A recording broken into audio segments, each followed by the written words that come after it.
Magandang umaga sa inyong lahat. Ako po si Christine D. Orancillo. At ako naman po si Marvin Jen A. Daniel. At ito po ang Frontline Philippines. Nandito po tayo ngayon sa Zambales City kung saan naganap ang malubhang krimen.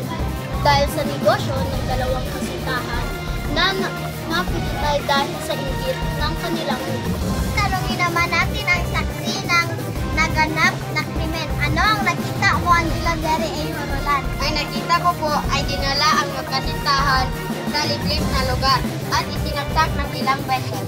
Salamat sa iyo. Ngayon tingnan natin ang kuha ng isang CCTV footage kung saan sinaksak ang magkasintahan.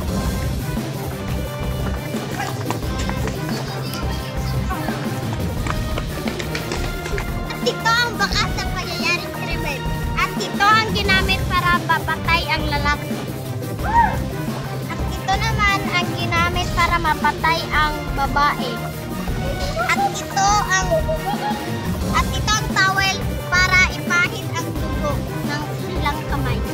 At ngayon, tanungin naman natin kung ano ang nararamdaman ng kanyang kapatid. Ano ang nararamdaman mo?